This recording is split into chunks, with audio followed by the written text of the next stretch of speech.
କାମାକ୍ଷାନଗର ଅଞ୍ଚଳରେ ବିଭିନ୍ନ ସ୍ଥାନରେ 78ତମ ସ୍ୱାଧୀନତା ଦିବସ ପାଳିତ ହୋଇଯାଇଛି।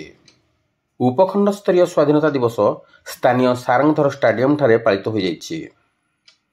ମୁଖ୍ୟ ଅତିଥି ଭାବେ ଯୋଗଦେଇ ଉପଜିଲ୍ଲାପାଳ ନାରାୟଣ ଚନ୍ଦ୍ର ନାୟକ ଜାତୀୟ ପତାକା ଉତ୍ତୋଳନ କରିଥିଲେ।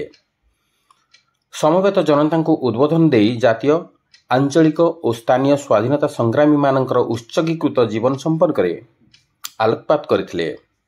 ବିଭିନ୍ନ ବିଦ୍ୟାଳୟର ଛାତ୍ରଛାତ୍ରୀମାନେ ସମ୍ମିଳିତ ପ୍ୟାରେଡରେ ଅଂଶଗ୍ରହଣ କରିଥିଲେ। ଛାତ୍ରଛାତ୍ରୀମାନଙ୍କ ଦ୍ୱାରା ପରିବେଶିତ ରଙ୍ଗାରଙ୍ଗ ବିଚିତ୍ର କାର୍ଯ୍ୟକ୍ରମ ଉପସ୍ଥିତ ଜନସାଧାରଣ ବେଶ ଉପଭୋଗ କରିଥିଲେ।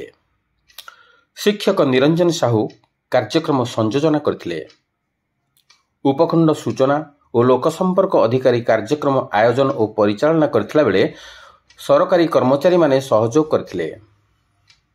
ଉପଖଣ୍ଡ ସାମ୍ବାଦିକ ସଂଘ ଓ ସମାଜ ପାଠକ ବିଚାର ମଞ୍ଚ ତରଫରୁ ସ୍ୱାଧୀନତା ଦିବସ ପାଳିତ ହୋଇଯାଇଛି।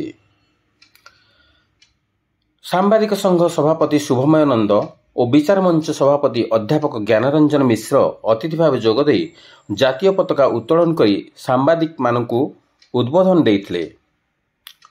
ସାଧାରଣ ସମ୍ପାଦକ ପ୍ରକାଶ କୁମାର ପାତ୍ର, ଉପସଭାପତି ଚିତ୍ତରଞ୍ଜନ ଦ୍ୱିବେଦୀ, ସଭ୍ୟ ପ୍ରହ୍ଲାଦ ମୁଦୁଲି, ତରଣୀ ସେନ ବାରିକ, ସୌମ୍ୟରଞ୍ଜନ ନାୟକ, ପଦ୍ମନାଭ ଦାସ, ଦିଲ୍ଲୀପ କୁମାର ନାୟକ, ସୁମିତ୍ରା ମିଶ୍ର, ଦୈତାରୀ ବେହେରା, ସୁମତ କୁମାର ଜେନା, ଲକ୍ଷ୍ମୀଧର ନାୟକ, ପରଶୁରାମ ପାତ୍ର, ଦୟାନିଧି ସାହୁ, ନିହାର ରଞ୍ଜନ ରାଉତ, ଅନିଲ କୁମାର ରାଉତ, କୃଷ୍ଣଚନ୍ଦ୍ର ସାହୁ ପ୍ରମୁଖ ଯୋଗ ଦେଇଥିଲେ।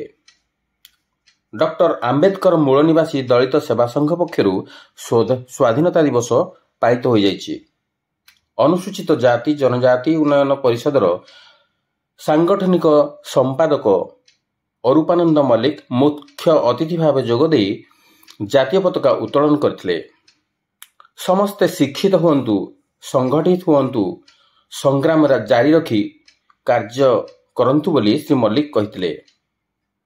ସେବା ସଂଘ ସଭାପତି ଭିକାରୀ ଚରଣ ନାୟକ କାର୍ଯ୍ୟକ୍ରମ ଆୟୋଜନ ଓ ପରିଚାଳନା କରିଥିଲେ।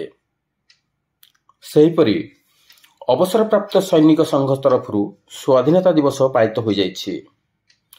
ଜାତୀୟ ପତାକା ଉତ୍ତୋଳନ କରିବା ସହିତ ଦେଶ ପାଇଁ ବଳିଦାନ ଦେଇଥିବା ସଂଗ୍ରାମୀମାନଙ୍କୁ ମନେ ପକାଇ ସେମାନେ ଉଦ୍ବୋଧନ ଦେଇଥିଲେ। କାମାକ୍ଷାନଗରରୁ ତରଣୀ ସେନ ବାରିକଙ୍କ ରିପୋର୍ଟ, ଅଷ୍ଟକେଳା ନ୍ୟୁଜ।